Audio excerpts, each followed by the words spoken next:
La délégation sénatoriale aux Outre-mer s'est réunie ce matin pour examiner les conclusions du rapport sur la lutte contre la vie chère dans les Outre-mer, sujet que nous avons retenu pour la session 2024-2025. Et ce rapport a été adopté à l'unanimité. Si cette problématique est ancienne et est à l'origine des crises récurrentes, les événements en Martinique en septembre 2024 ont rappelé combien elle est au cœur des préoccupations quotidiennes des ultramarins. Nous avons été nombreux à souhaiter s'y investir et nous avons désigné pas moins de 6 rapporteurs sur cette mission. Nous avons travaillé en binôme, donc hexagonal ultramarin, majorité opposition, ce qui a été vraiment très enrichissant pour chacun. Compte tenu de l'intensité du champ de la vie, le choix a été fait de l'aborder sous l'angle de 3 catégories qui obéissent chacune à des conditions de marché différentes. Donc la première concerne les produits du quotidien, et notamment les produits alimentaires, pour Viviane Artigalas, ici présente, et moi-même. La deuxième concerne les dépenses automobiles, qui incluent l'achat des véhicules, les réparations, les pièces de rechange, le carburant pour Dominique Théophile et Evelyne Perrault, qui s'excuse, qui ne pourra pas être présente à cette conférence de presse. Et enfin, le fret maritime et aérien qui pèse sur les coûts de tous les produits importés par les entreprises et aussi des particuliers.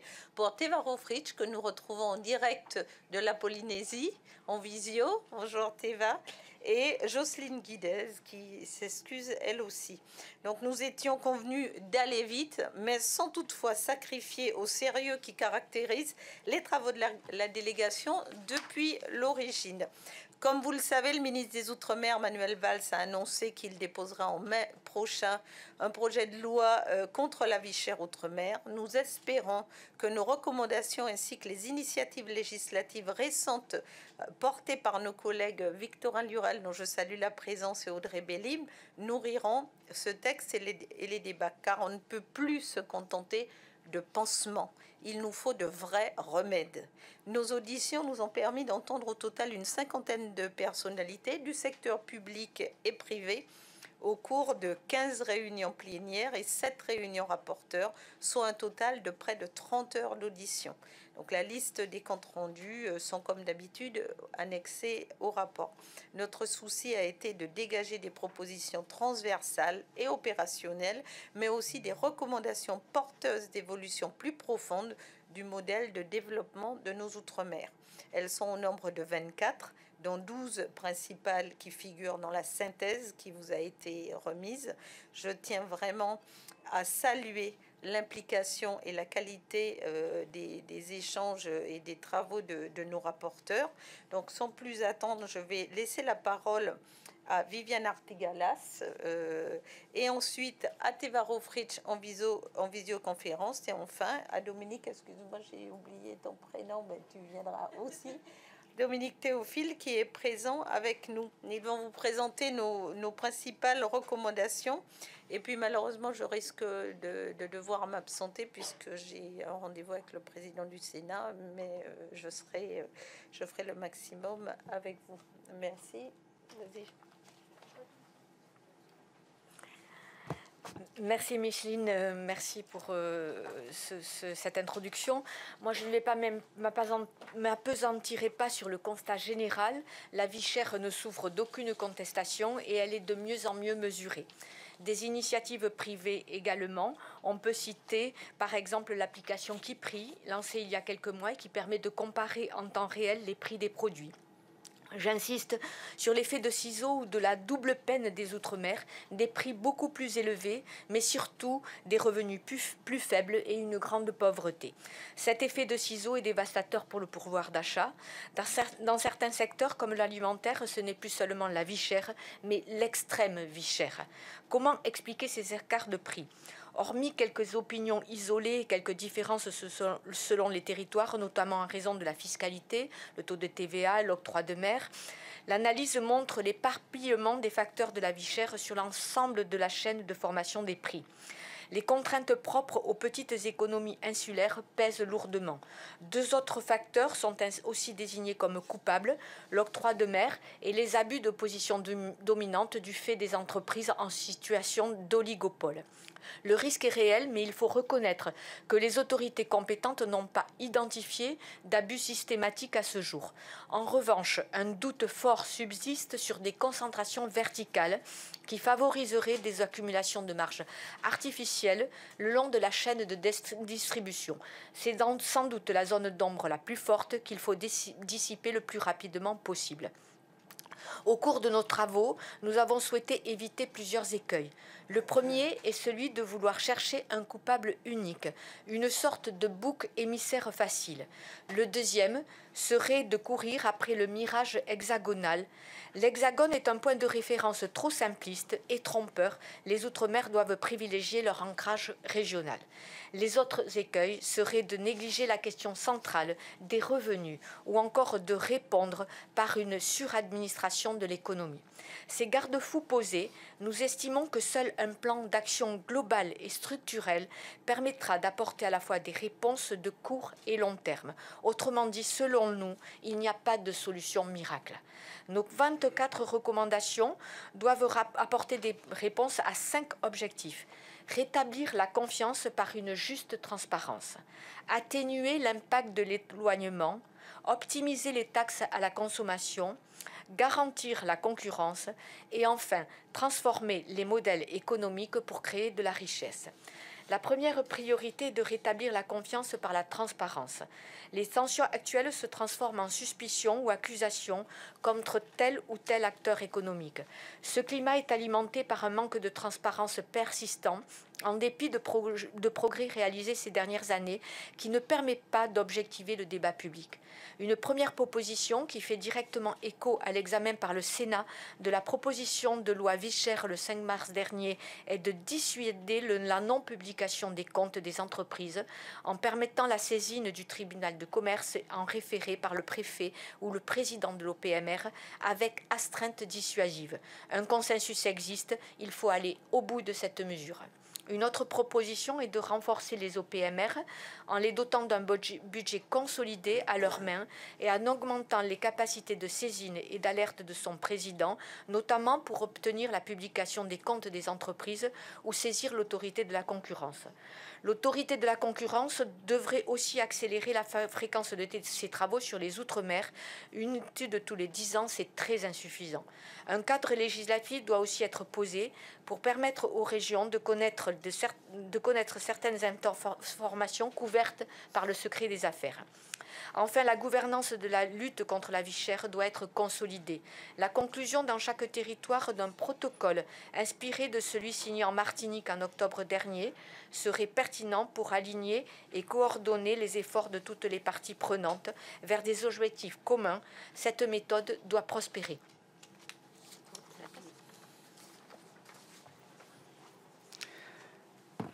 Bonjour à tous, mesdames et messieurs de la presse, monsieur le ministre. Je vais présenter donc les recommandations relatives à l'optimisation des taxes à la consommation qui sont un autre facteur de la vie chère.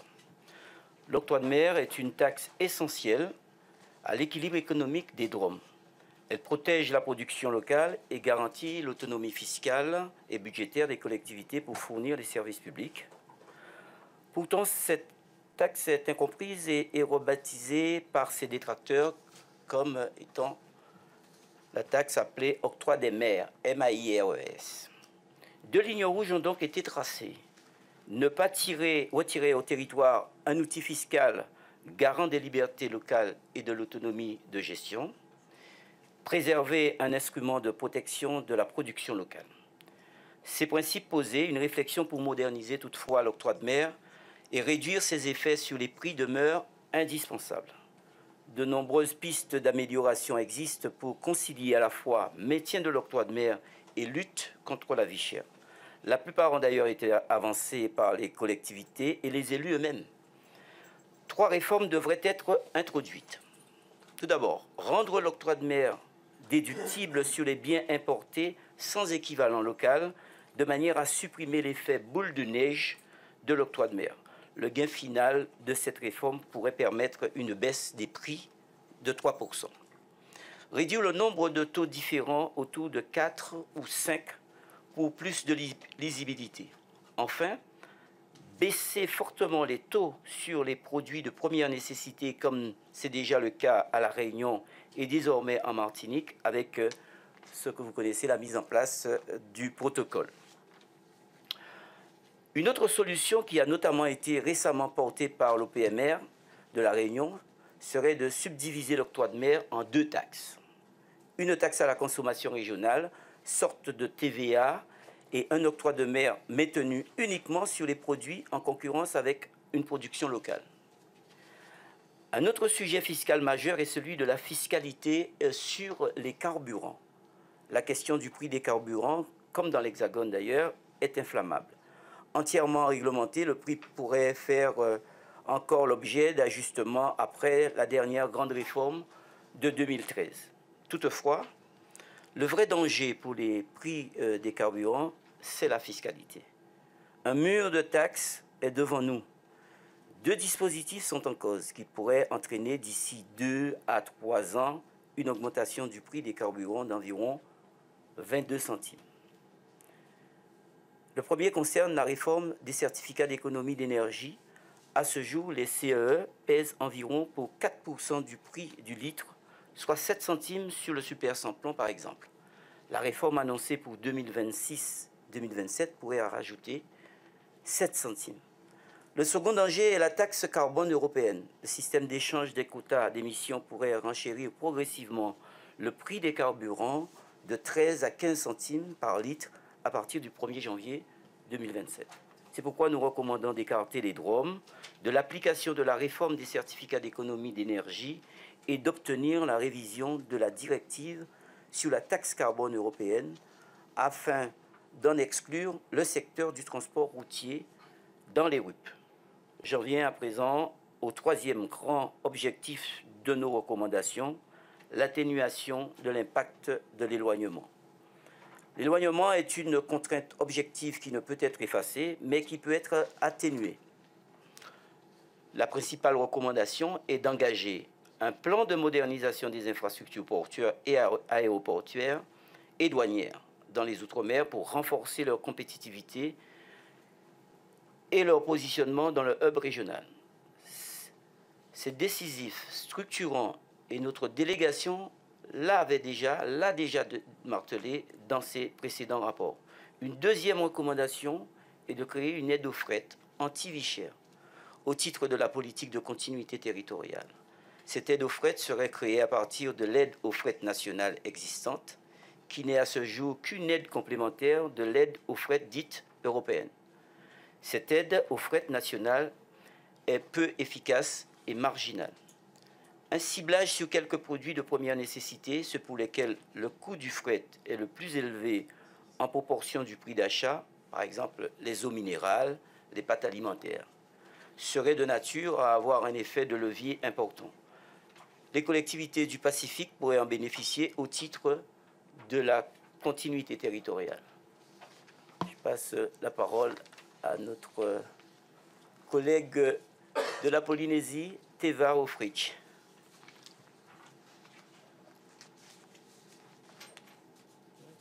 Merci, chers collègues. J'espère que vous m'entendez bien et que la salle m'entend, effectivement. Donc, je voudrais, juste avant d'enchaîner sur le volet qui me concerne, bien insister sur ce que vient de dire Dominique Théophile, notamment pour le Pacifique, sur effectivement la modernisation des infrastructures portuaires, aéroportuaires et douanières. On parle de plan, on parle donc de financement également, et je pense que c'est important de le souligner. Et cette aide au fret anti-vie chère, comme l'a dit Dominique, il est important qu'au titre de la continuité territoriale, nos collectivités du Pacifique ne soient pas écartées de ce dispositif pour des questions statutaires. Il s'agit bien d'un enjeu de continuité territoriale et de vie chère. Alors, je vais clore cette présentation en vous présentant nos recommandations pour soutenir la concurrence. Le premier constat, c'est qu'au cours des 15 dernières années, le Parlement a doté les Outre-mer d'un arsenal législatif très riche en matière de droit de la concurrence. Vous connaissez les outils, les injonctions structurelles, une réglementation stricte des prix et des marges, etc. Or, à l'exception du BQP et de l'interdiction des exclusivités, il a été peu utilisé.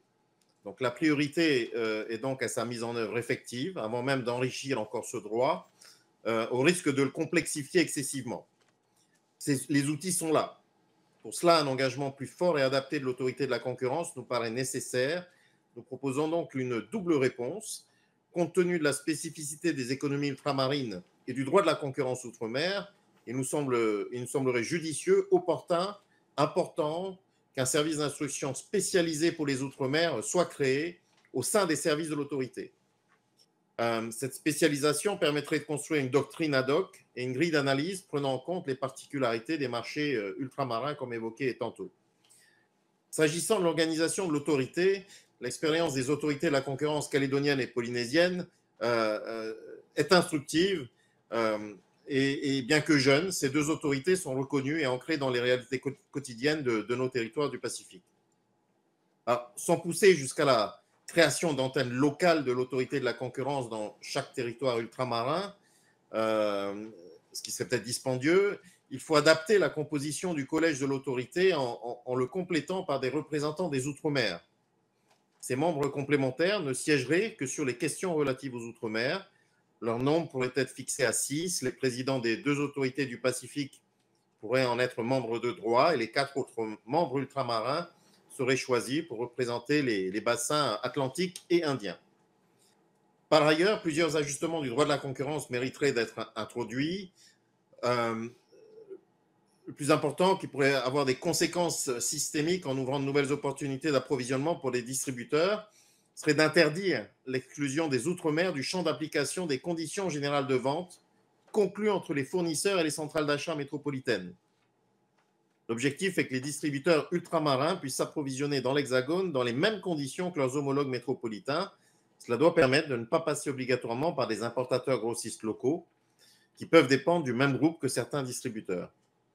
Une autre proposition est de développer le commerce en ligne en obligeant les opérateurs livrant en France hexagonale à accepter les livraisons vers les territoires ultramarins à des conditions bien entendu avantageuses. Enfin, une troisième mesure serait d'abaisser les seuils de saisine de l'autorité de la concurrence en cas de création ou d'extension d'une surface commerciale et de décider un moratoire de 3 ans sur les hypermarchés. Alors nous parlons bien des DROM. Donc le but n'est pas de figer le marché des hyper en donnant une prime aux acteurs en place, mais de marquer une inflexion. L'objectif est de permettre à l'autorité de la concurrence d'approfondir ses analyses et contrôles et de permettre au territoire de définir le modèle de distribution commerciale souhaité. Enfin, très brièvement, le 5e objectif, et non des moindres, doit être de transformer le modèle économique des territoires. Je pense que c'est là qu'est la clé. Une stratégie pour réduire la tyrannie des distances est de développer l'intégration économique régionale de nos Outre-mer. C'est tout l'objet des travaux lancés en parallèle par notre délégation sur la coopération régionale, sous la conduite de notre présidente. L'enjeu du développement économique des territoires ultramarins excède très largement le champ du présent rapport. Pourtant, la réponse à la vie chère réside principalement dans la capacité à imaginer un nouveau modèle économique, créateur de richesses et de pouvoir d'achat pour tous les ultramarins. Quand on parle de vie chère, il faut aussi parler peut-être avant tout de pouvoir d'achat. Au niveau européen, l'adoption d'un paquet RUP législatif pour lever les obstacles normatifs serait un grand progrès. Au niveau local, un travail précis doit être engagé sur l'adaptation des normes par produit en identifiant ceux offrant les perspectives d'échanges régionaux les plus prometteuses et sur les exigences en matière d'étiquetage. Une autre approche possible consisterait, lorsqu'un outre-mer est proche d'un pays économiquement développé, prenons l'Afrique du Sud pour la Réunion, les États-Unis pour les Antilles, malgré les difficultés du moment, la Nouvelle-Zélande pour la Nouvelle-Calédonie ou pour la Polynésie française, donc la possibilité de reconnaître a priori ces normes dans un secteur déterminé. Cette reconnaissance unilatérale des standards n'empêcherait pas d'écarter a posteriori une norme inappropriée à l'usage. Enfin, sur les revenus, une idée pour booster les revenus modestes du travail serait de revaloriser la prime d'activité pour tenir compte des écarts de prix outre-mer. Voilà, c'est ainsi que s'achève notre présentation et nous sommes à votre disposition pour répondre à vos questions. Merci beaucoup.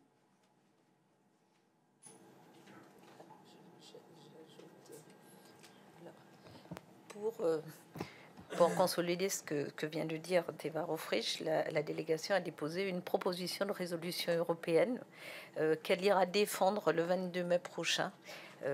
Nous sommes déjà une bonne vingtaine quasiment inscrits pour y aller, donc ce qui montre l'intérêt que portent les collègues ultramarins, mais aussi les non-ultramarins sur ces sujets de vie chère et de modification du paradigme que l'on pense actuellement, qui permet de recevoir intégralement les produits de l'Europe, de l'Union européenne.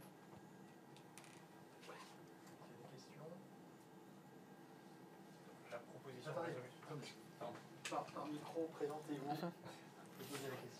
Nicolas Ledin pour RCI. La proposition de résolution européenne, elle concerne donc cette partie sur les normes et les échanges régionaux, c'est ça essentiellement? Ouais. Alors exactement, c'est de manière à élargir le paquet législatif qui est déjà mis en place pour les matériaux de construction aux produits de première nécessité, mais aussi à l'énergie et au traitement des déchets, qui est une autre problématique très prégnante dans nos territoires.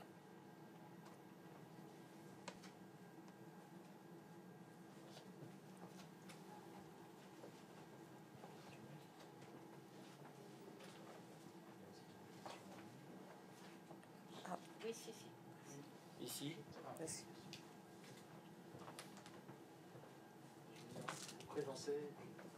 Julien Sartre pour France Antilles. Est-ce que vous estimez important dans la période de défendre l'octroi de mer? Voilà, quel est votre positionnement sur cette taxe? Enfin voilà, est-ce que vous pouvez expliciter vos recommandations sur ce sujet, et est-ce que vous assumez une position de défense de l'octroi de mer? Comme l'a évoqué notre rapporteur Dominique Théophile, l'octroi de mer c'est un apport financier pour les collectivités. Donc on ne peut pas la supprimer. Par contre, il faut effectivement la remoduler, la revoir en respectant les deux lignes rouges, c'est-à-dire permettre aux collectivités de pouvoir avoir un peu de financement, mais aussi permettre de ne pas venir contrer les productions locales, puisqu'on a évoqué brièvement les nouvelles taxes douanières mises en œuvre par les États-Unis, qui vont impacter très lourdement les maigres productions de nos territoires ultramarins et risquent de déstabiliser encore plus les économies qui sont déjà fragilisées. Donc il ne faut pas non plus accentuer cette fragilisation.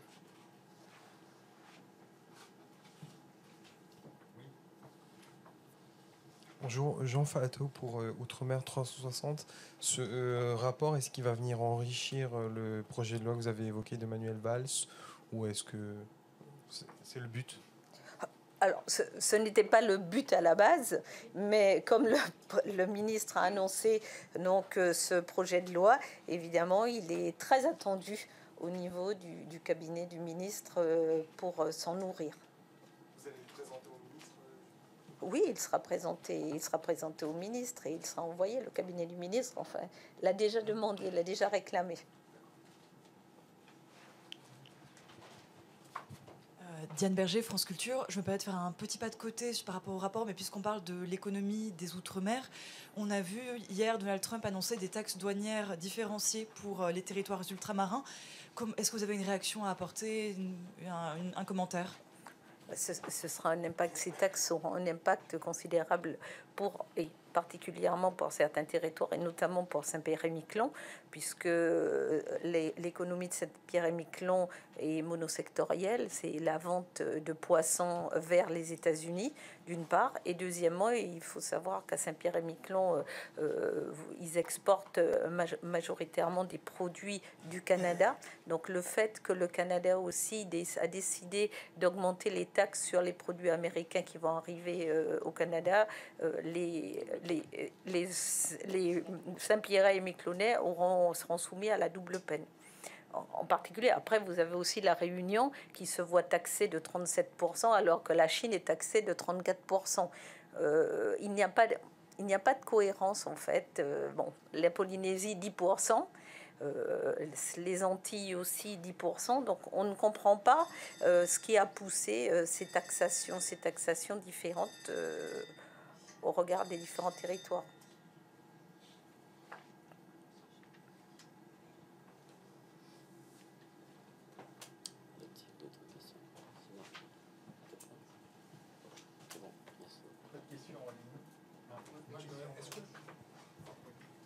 Thibaut Marchand de l'AFP. En fait, j'avais exactement la même question sur les droits de douane et je voulais savoir si le sénateur Rothfrich pouvait répondre aux questions, notamment sur les droits de douane concernant la Polynésie, puisque la Polynésie fait partie des rares territoires ultramarins à avoir des échanges vraiment significatifs avec les États-Unis.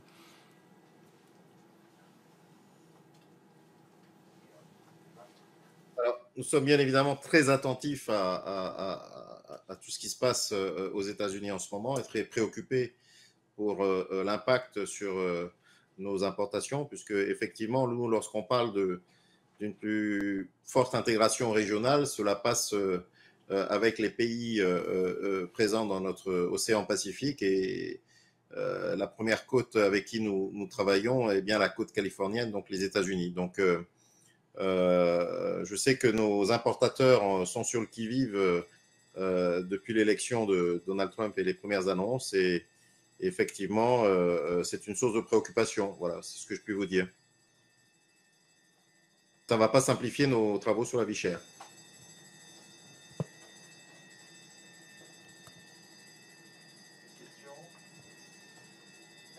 Pas de questions en ligne en tout cas. Plus de questions dans la salle? Non. Tout le monde a eu ce qu'il voulait? Oui. Merci. Merci Merci à vous.